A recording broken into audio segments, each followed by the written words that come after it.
And so we have a panel of funders today who will talk to us about how we fund economic opportunity work. And so I am welcoming to the stage now Linda Lazor.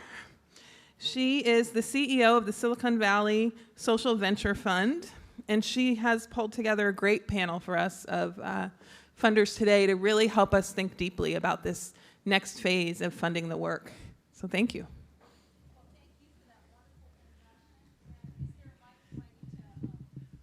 Got this one here that you can.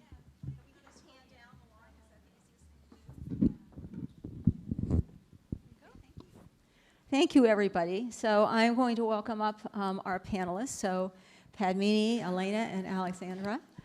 I am really excited about this panel, and it's hard to be the last session of the day, so I want to thank you all, first of all, for being here after what has been an incredibly stimulating day. I just wish I could have gone to even more breakout sessions. I wish I could have cloned myself. They were all so good, the ones I did have the chance to attend.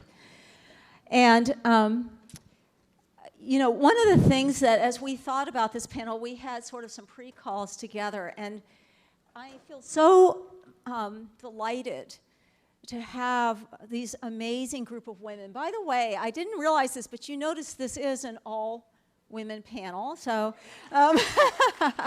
it just sort of turned out that way. But these women I have known in various ways, and they have a depth of experience and a heart for this work that I think is just very inspiring. And so just the opportunity to be with them today, I think is great, and I'm so excited and delighted that we can share this time with you. As this was talked about, this panel today is really going to talk about this from a funder perspective, but one of the things I wanted to mention is I think all of us have a pretty deep passion for the work. And so we're going to do introductions, and then we're going to get into the content of the panel, but we're going to do introductions a little differently. And what we're going to do is talk about the name in our organization, but more importantly, we're really going to talk about the personal story, a short personal story that creates a little bit about context about who we are and why this work is so motivating to us, so just so you can get to know us as people a little bit. And then we're going to really dive into the topic about looking at this really important work from how we're trying to provide resources and funding to act as a catalyst to have it go even further and faster. So I will start off with my own introduction. I am Linda Lazor, as was mentioned. I'm from SV2, which is Silicon Valley Social Venture Fund, and many of you may or may not be aware of that organization, and the reason is because we're an actual group of individual partners and families who have really come together and pooled our resources to learn how to be more effective in giving around social issues like this, and also, quite frankly, to pool our funding. In terms of being more impactful in terms of the kind of funding we provide. And I got into this work because I co-led a grant round last year, believe it or not, called Pathways to Opportunity. That was the name of the grant round. And we looked at the areas of education, economic opportunity, as well as basic needs, affordable housing, and obviously they're all interrelated, and that created a real catalyst for saying, why don't we, for at least a portion of our grant making, make this a multi-year focus. And so I actually ended up even joining the staff team off of that because I got so impassioned about it. And the one personal story I'll share before I have my colleagues do the same is why I got so impassioned about this work is I had a true proximity experience. We've all heard about today the importance of being proximate. And I actually started volunteering in after-school programs for a pretty distressed community, and I've done this for several years, and got very close to the children and the families in that community, and I was just really saddened by how bright these children were and how they were just not getting all of the supports they needed to realize their potential, how incredibly hard the parents of all of my children were working, and yet did not have enough money to put together to have to choose between rent and food. And to me, in this valley of, in this Silicon Valley area, in this Bay Region area, that should not be the case. And so that just totally has motivated me to want to be an ally and a supporter in any way I can. And with that, let me go ahead and go right down the line. And we have, by the way, Alexandra, who's from Silicon Valley Community Foundation, Elena from San Francisco Foundation of Padmini from the Walter and Elise Haas Fund. So Padmini, why don't we start with you and just do your own introduction? We'll just go right down the line and then I'll get into the content of the questions. Hi, everyone. Well, if you were here this morning, you already heard my introduction of who I am, but I'll share it again. I'm Padmini Parthasarathi. I'm Senior Program Officer for Economic Security at the Walter and Elise Haas Fund. And if you're not familiar with the fund, we're a private family foundation based in San Francisco, and we aim to foster a healthy, just, and vibrant Bay Area. So I wanted to share kind of essentially what motivates me in the work from a really personal perspective, which is really about my parents and their heritage and their immigration story. They came to the U.S. in 1973. One of the graphs this morning actually showed the growth of Asian American immigration, and my dad was one of those engineers who came here in the 70s and worked for Bechtel, who you might know, is a San Francisco construction company, worked for them for 40 years. But, when they came here, my mom was 21, my dad was 27, and they left literally everything and almost everyone they knew to come here. They lived in San Bruno and Pacifica to start, and then Pacifica ended up being really depressing from them because they came from a place that was near the equator and full of sun. And so they then moved out to Contra Costa County, which is where I grew up and where they still live. But very early on, in life, my dad in particular, I just loved history at a very young age. Before I really even remember, I was really interested in where they came from, and he was not shy about talking about the effects of British colonialism in India. He was born 2 years before independence, actually. It's a very, it was a brand new country. Just how destructive colonialism was and how that led to the structural poverty issues in the country. And really, he talked about, actually, I don't even know if he said it explicitly, but it was clear that there was really deep meaning behind the self-determination of people in that country. My great uncle, who my dad was was almost like second father to my dad, marched with Gandhi. I actually didn't find that out until I was an adult because nobody thought it was important to mention, I guess.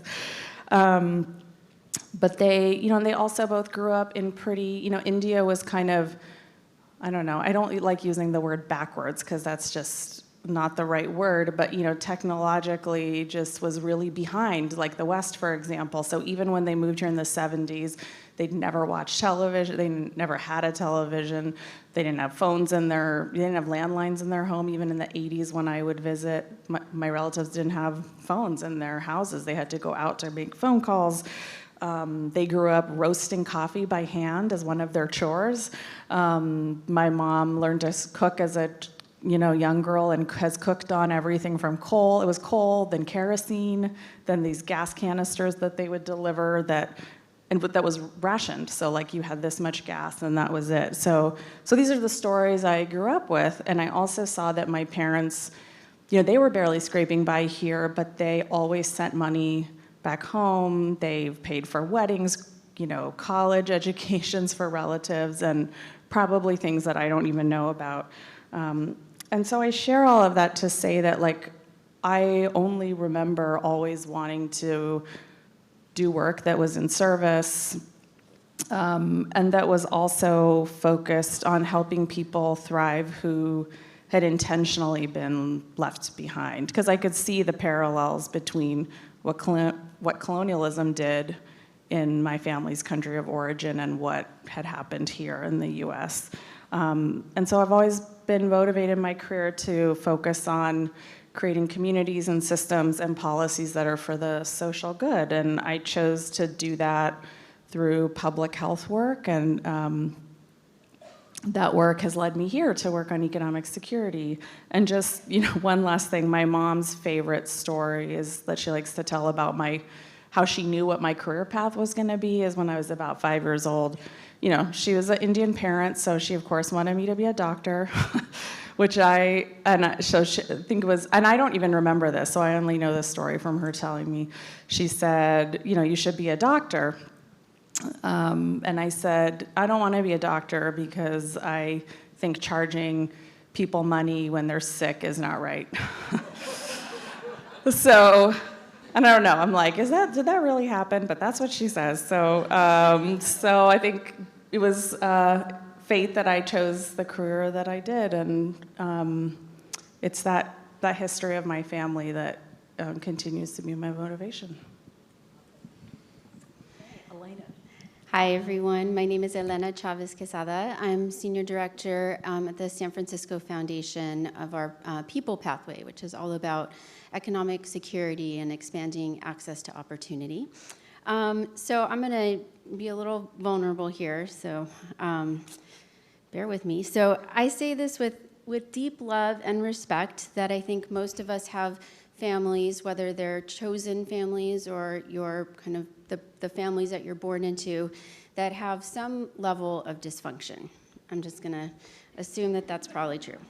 And my family is no exception. We've got love and talent and hard work and dysfunction and everything in between. So, and it starts, the origins of my family, I grew up in New Mexico, and my father's parents and generations before that were there when it was old Mexico. My mom's parents immigrated from Spain and Mexico, and they were both the youngest of 10. And my mom was just really determined always, and she was the only one in her family to go to high school and graduate from high school, but she really got wind of as an institution called Harvard, and she was like, that looks like a way out of poverty for my family. And so she really wanted 10 kids, and she wanted to send them all to Harvard. And she would tell everybody this, and they just thought she was so ridiculous. And education loomed large, right? It was like she would tell us the priorities are God, family, education, in that order. And so we heard that all the time. And anyway, she got halfway there. She had 5 kids, and when I became the 5th to graduate from Harvard, it was history for the institution, and that they had never had so many Latino kids from one family go to the institution. And we were on the Today Show, and it was really it was exciting, and I was also super embarrassed for like 10 years, And then I realized, like, that's so dumb, because it's not about me, it's about my mom. It's about her determination. And I really respect and honor that individual determination, and I'm really proud of that. But if I'm real with you all, that's just part of the story, and I think it's important for us to be honest about our full stories. So in the not so hidden shadows of my family's story, there are deep struggles of addiction, suicide, incarceration, and poverty. And I feel that sometimes no amount of determination can conquer those deep systemic and structural issues that hit low-income communities of color the hardest. So I'm here because, and I engage in this work because I see and I celebrate and I honor those bright spots and those stories of individual determination that I see in my own family. But I'm also here because I really believe those stories should not be exceptions, and everyone should have access to the tools that they need to reach their full potential. To me, that's what equity is.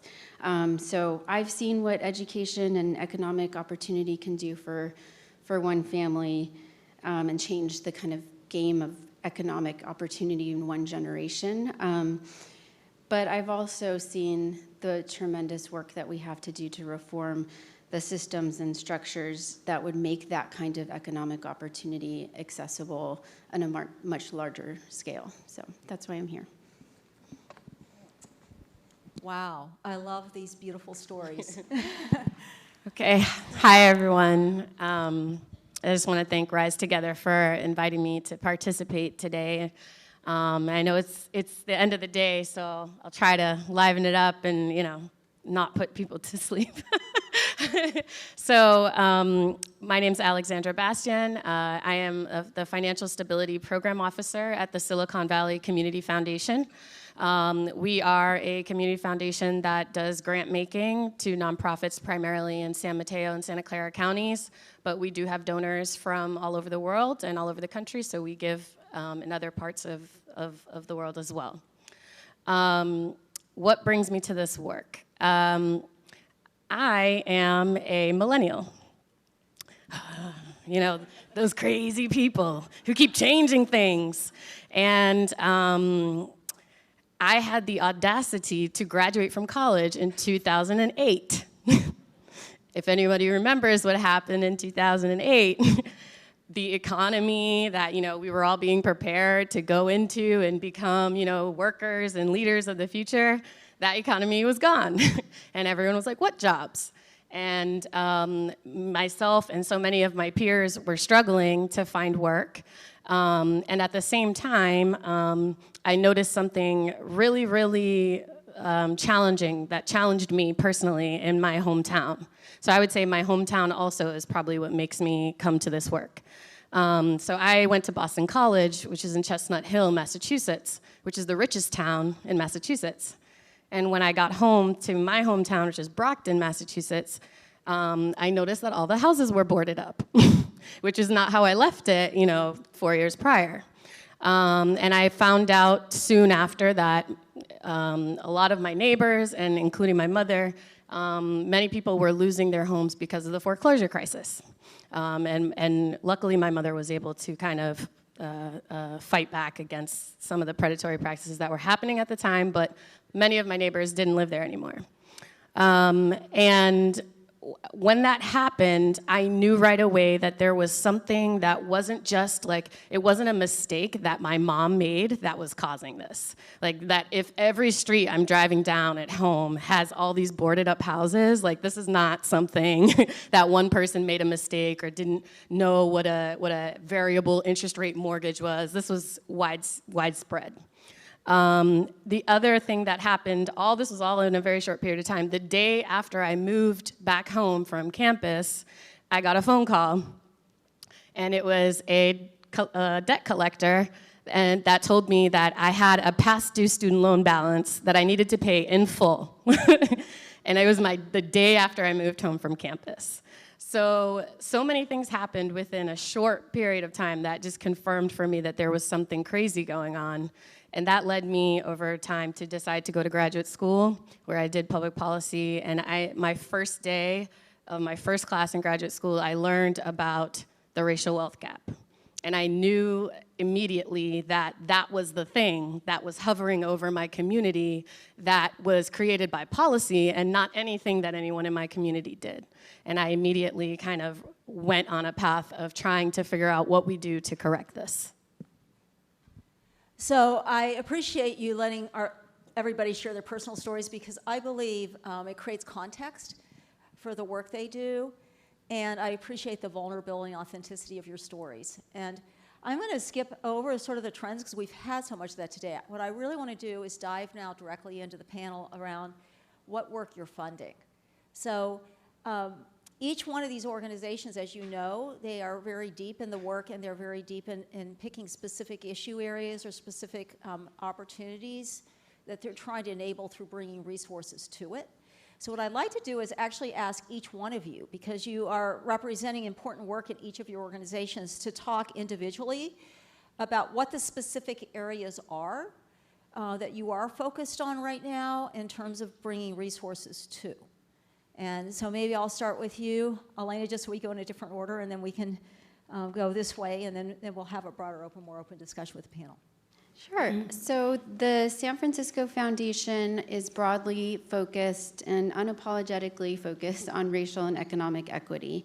And about 4 years ago, our CEO, Fred Blackwell, joined, and that was very intentional about that becoming our North Star, which is one of the things that's so exciting to me about working there, is that we can talk about these issues and just be really explicit about some of the challenges. So we're kind of divided into these three pathways called people, place, and power. So the power pathway is focused on building power within low-income communities of color, and civic engagement, and kind of using organizing to uplift some of the issues that are highlighted in the other pathways. The place pathway is really focused on the displacement crisis that we have in the Bay Area and housing. And then the people pathway, which I oversee, has been, I will be honest, we're in a little bit of a transition, so this is my first time kind of talking about the areas that we're honing in on for the next few years of funding and kind of engagement in the field. So there's obviously so many factors, all so interrelated, and it's always a very difficult process to, as a funder, to say, well, we have to be focused, we have to be intentional. And so the first area that we're really focused on is addressing the systems that criminalize and penalize people for being poor. And so there's a lot that can be underneath that, but a couple of examples. We believe that this starts in our education system with police and schools, with the kind of school to prison pipeline, where we're setting our young people up to be on a path not of economic opportunity, but quite the opposite. We also believe that the juvenile detention centers are a part of that ecosystem and part of kind of the criminalization of poverty. And the second piece of that is really reforming the harmful fines and fees that are just keeping mostly communities of color in terrible debt and without being able to kind of pick themselves back up, even when you've paid your debt to society or you've done whatever you had to do, and then you're slammed with another $5,000. So I know there was already some talk about that, so I won't go into that, but it does get me very fired up. And then the second big area that we're focused on is building worker power. So we believe that a lot of the biggest change that we've seen when it comes to, for example, the Fight for 15 really came from the ground up. It was these incredible community organizers building power within their communities to say, we can't survive on this amount of money. Like, this is an economic injustice. So we building the capacity of local worker organizing groups, channeling high quality jobs generated by new development to local workers. Those are really important to us in building worker power. And finally, the third area is building community wealth. So we believe that it's important to kind of move beyond the concept of individual wealth, which is, of course, it is real, but also to think about how we can look at asset accumulation from a community perspective, whether that's community land trusts, worker-owned co-ops, and honestly, I think opening up an area of innovation where I think we have a long ways to go in this society of looking at wealth from a community lens. All right, that is just excellent. And you know what, I'm going to go straight over to you, Alexandra. I happen to know that she is in some of the same areas that were just mentioned, so. Well, the funding that we do is a little different, even though I did work on some of those things that Elena mentioned. So the financial stability portfolio is focused on two things. It's focused on increasing access to public benefits, and it's also focused on increasing access to what we say are financial and tax preparation services. And the way that SVCF came to that was after a series of town hall meetings and community discussions. The foundation had been funding asset building and financial education work for several years. And as we started to come out of the recession, everybody knows that housing prices skyrocketed in the Bay Area. And what we were hearing from community was that there's no point in funding asset building when nobody can afford to live here. No one can pay the rent. People can't afford food. And so we decided to focus on what can we do to connect people to the resources that will get them at least some assistance in taking care of those things, our public benefit system. So we're funding work that looks at increasing access to CalFresh. We're looking at CalWorks, SSI, all of the different public benefits that are available. We're also looking at a newer, what we're seeing as a public benefit, a new benefit called Cal Savers, and we're considering that to be a public benefit. And I'm sure maybe we can talk about what Cal Savers is later. And then on the other side, our focus on tax time, that is looking at, we know that together, the earned income tax credit and access to CalFresh together make the largest anti-poverty program in the state. So we want to make sure that if we're connecting people to something like CalFresh, that we're also making sure that they're getting the earned income tax credit, they're getting any other credits that might be available to them, like the child tax credit. And we also want to leverage the moment and ensure that they can get any financial services that they may be eligible for or that they need at that time when they are getting their tax prep services. So we're funding groups that are working on financial counseling at tax time, savings programs that are at tax time, and even continuing the process of enrolling them in benefits if they find out that they're eligible after filing their taxes. So that's what the strategy is focused on. That is great. Okay, Padmini, I'm excited to hear about your work in a deeper level. Thanks. Well, this is going to be repetitive, I feel like, because the three of us have a lot in common, and we're together a lot, actually, which I think we're going to talk about in a little bit. Well, I've been there 4 months. Elena is my immediate predecessor. Big shoes to fill. And I say that partly because I'll share with you kind of what the portfolio looks like now, but I imagine as I'm there for a while, it'll continue to evolve. So, but just to tell you about the fund as a whole, so we have an economic security portfolio, which I lead. We also fund work on education, primarily K-12 education, arts, Jewish life. And we also make a smaller number of grants focused on the safety net and disaster preparedness, and other issues that might come up that are related to our mission. So for example, we're investing in work around outreach for the 2020 census. So the economic security work actually kind of lives in two places. There's my larger economic security portfolio, and then the safety net grant making I mentioned includes work on CalFresh, as Alexandra described, both policy and outreach and enrollment work to sign people up for CalFresh.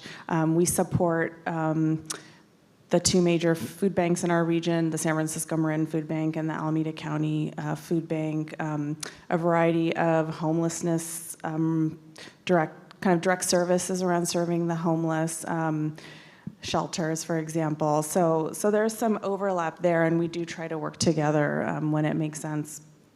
In the economic security portfolio, I think of the work as being in two buckets, and I just renamed them in my own head yesterday, so I'm going to share it with you. Because we had a chunk of work that was workforce development, but really it's grown to be more about work and income more broadly. And I say that because we do support workforce development programs, but also work on EITC is an important part of income, as Alexandra mentioned already.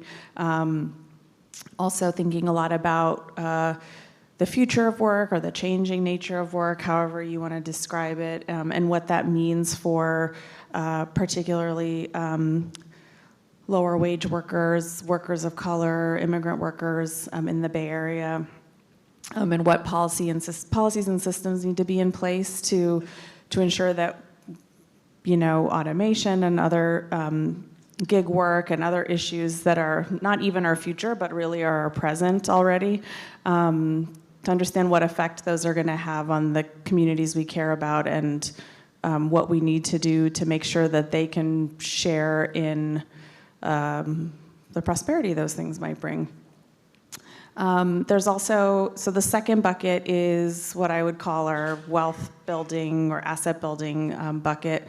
And that includes work to support entrepreneurship and small business development, which also relates to work and income, so there's actually a overlap there. Supporting work on, quite a bit of work on CalSavers, as Alexandra mentioned, which is the state's new universal retirement program. Ask us more if you want to know more, because it's quite an important new opportunity in California to build retirement savings and assets. Other work to build savings, address debt, address inequitable and predatory practices like fines and fees, as Elena mentioned, predatory financial practices and products.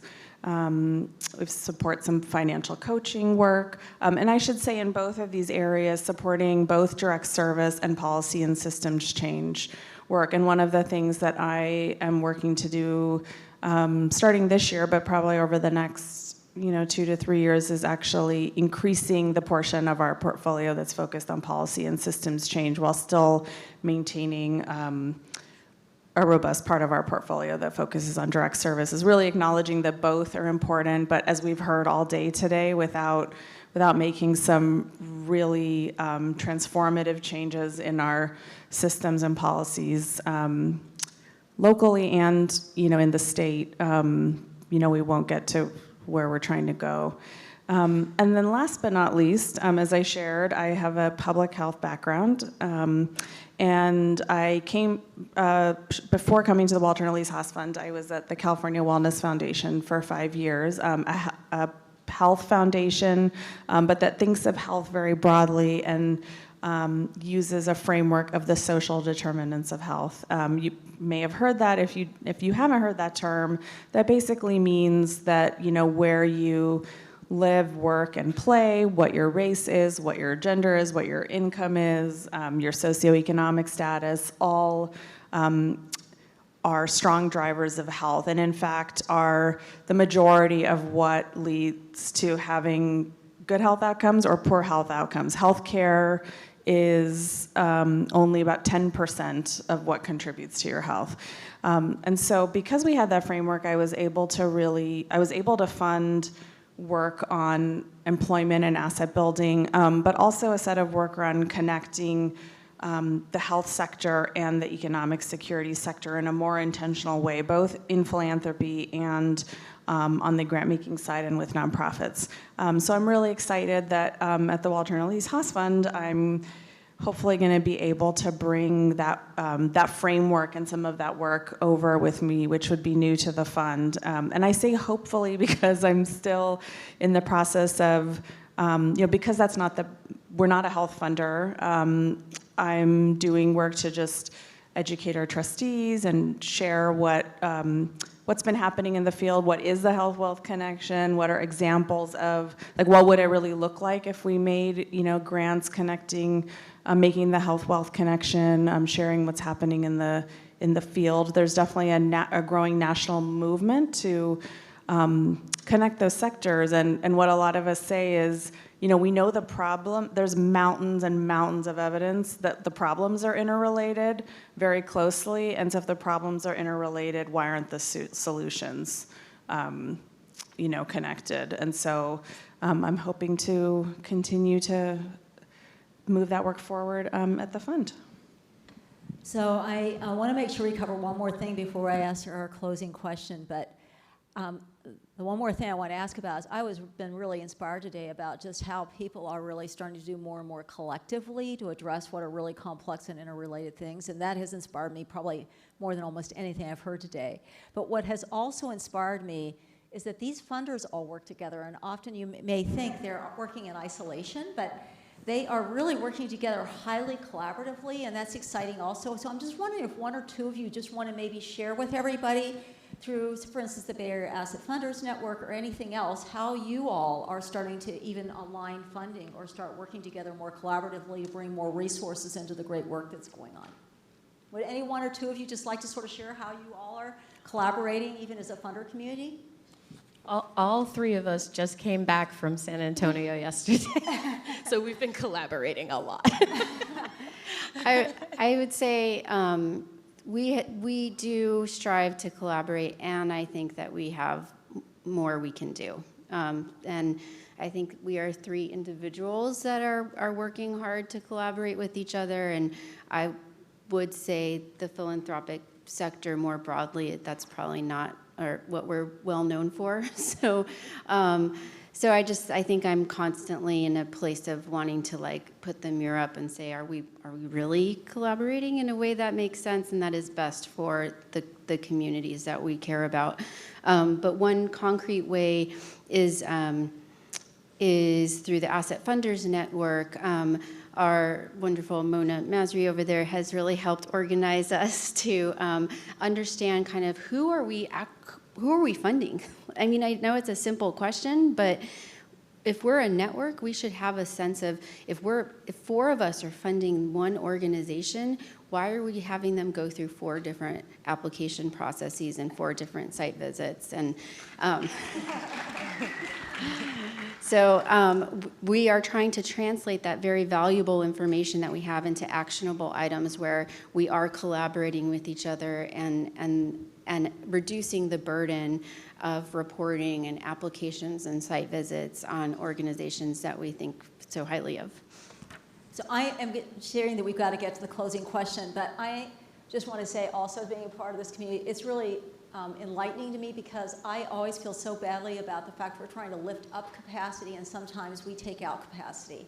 So it's very encouraging how people are thinking about that in a more partnership, co-partnership kind of way. So for the closing question, I've asked each one of these people just very quickly, like 60 seconds, 1 or 2 minutes, to say if they could give any one tip or piece of closing advice to anybody in the room for nonprofits or grant makers that are leaders supporting this work, just what that one tip or piece of closing advice would be. So we're just going to go down the line. I'll start with Pamini, and we'll just see what your one piece of great closing advice is, and then we'll close out. So I thought about this for a while. There's kind of the usual tips about grant applications or whatever. But what I shouldn't diminish that. That's really important. But one of the things, the tip I want to share with you is something that I've definitely talked with both Elena and Alexandra about before, and is really about the relationships between funders and you, if you're a nonprofit or grantee. I know there's definitely an imbalanced power dynamic there. Like I recognize that, I own that. I know that I'm in a position of privilege and holding dollars that nonprofits really, really need. But I also just want to share, and maybe this sounds kind of obvious, but I think what I've learned, because I actually had negative impressions of philanthropy before coming in from my own experiences doing grant writing and interacting with grant makers, but I have to say, I have found in the field, these 2 amazing women included, that the majority of the program officers that I've encountered, and I think that you will encounter in this work, are in it for the same reasons that you are if you're, a nonprofit, and we're all focused on the same thing, but trying to do that work in different ways. And I think getting to know your program officer, if you can. I know that's not always possible, but if there are opportunities to get to know your program officer in a deeper way that's beyond, because I think our field has set up such a transactional approach to grant. It's all about that proposal and the dollars and the grant recommendation you have to write. But I feel like what's been most rewarding to me, and what surprisingly to me made me want to stay in this field for longer than I thought, was those deeper relationships where we really can get to what the more serious issues are, and where nonprofits can actually then be honest with me about what may not be going well, and if I don't know that, then I can't help. But you can't get there without that deeper level of, if you're just at the transactional level, you can't get there. So I don't know that that's so much a tip, but I think something to, I guess, just think about as you're interacting with philanthropy, or maybe even, if a program officer is not operating in that way, maybe, asking more questions of them, and or trying to, engage with them in a different way. Okay, so one last tip. We'll just keep going and then we'll close out. So for grant seekers, I would say the relationship piece is really important, and I think to the extent possible, building that relationship is super meaningful. And I would encourage you to discuss the challenges too, because most of us have all worked in nonprofits for most of our careers and know that's there's a lot of hard work, and to ask for what you need and to be direct. For any funders in the room, I would say if the answer is no, if you're really unable to move forward, to say that clearly and respectfully and without delay. And I think to, kind of building on the network of philanthropy, which feels like a black box, to help demystify it a little bit and make introductions when appropriate. Those would be my words of advice. I'm new to philanthropy. I've been doing this less than a year now, so I still don't see myself as like someone in philanthropy. I still see myself as an advocate. I still see myself as a person who's still trying to solve that problem back in her hometown. And I see myself as a partner to any nonprofit, whether they've been funded or not. I really enjoy being a thought partner. I've had several organizations that have applied for grants that have said, this is the problem, but then the project that they proposed, for whatever reason, maybe for good reasons, maybe for just misunderstanding about what would get a grant, they propose something that doesn't address what they said the problem was. And I've had a great experience. I'll say one of our grantees, I had a great experience with Parents Helping Parents, where they're working with parents who have children with disabilities, and trying to help them get access to all the available funding, public funding that's available to them, which is a lot of money, almost $55,000. And so, I enjoyed working with them to say, okay, we're saying that there's $55,000 on the table for these households. So let's figure out like a strategy that gets them $55,000 beyond just outreach or communication or something like that. But I want to get them $55,000 if we can. So I would just encourage us all to kind of think of each other as partners, that we're all, at least the way I like to assume that we're all trying to get somebody $55,000, maybe ourselves, but that we're partners trying to get to the same goal, even whether the grant makes it through or not. That doesn't necessarily mean that the goal is not aligned. Okay, I want to thank you all for being so transparent and authentic. And I'm going to now turn the program back over to Megan for closing comments for the conference. Thank you so much. Thank you. Just a couple of closing things before we let you go. Thank you so much to all of you for your authenticity. Thank you, and help. Okay, so just a couple of things. We want to make sure that there are plenty of ideas to fill up this incredible mural. So I'm going to ask each of you to look in front of you for a pen and a Post-it note or an index card or a scrap of paper. And right now, before you leave, write your biggest, brightest idea, inspiration, something you learned, something that you want to be created into art form up here. So leave us with your nuggets of wisdom and inspiration, please. I expect however many people are in this room, we want that many ideas handed in before you go. And let us know if you need materials. We've got more. And just wanted to say a few more thank yous. And actually, where is our graphic artist, Jessica? Is she over here? She's hiding. Round of applause for Jessica. Who's been working really hard on this and is going to continue to, and it's incredible what you do in the matter of a few hours, so thank you so much. I want to just thank all of the staff here at San Jose State University that have been doing so much behind the scenes and right here on the side with AV and tech and catering and everybody who makes an event like this possible. So thank you, all of you.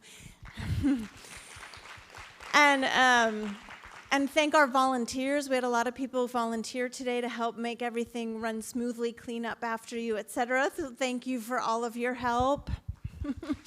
And Kamani, my counterpart, the team of two who make all of this happen somehow. Thank you, Kamani, for being in this with me.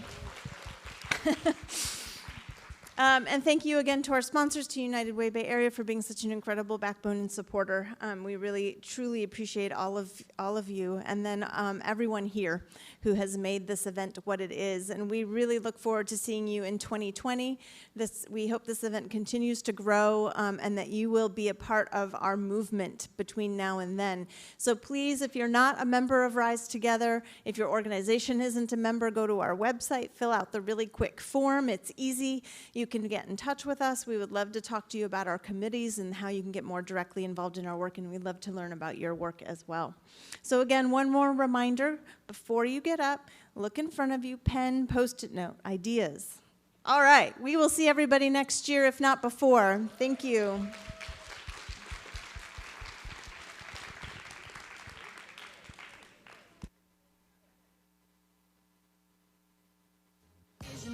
Isn't me? Say it's us, and I'll agree, baby. Jump in the Cadillac, girl, let's put some miles on it. Anything you want, just to put a smile on it. You deserve it, baby, you deserve it all. And I'm gonna give it to you. Gold jewelry shining so bright, strawberry champagne on us. Lucky Don't forget your Post-it notes. Post-it notes. Lucky for you, that's what I like, that's what I like. Sex by the fire at night, silk sheets and diamonds, all white. Lucky for you, that's what I like, that's what I like. Lucky for you, that's what I like.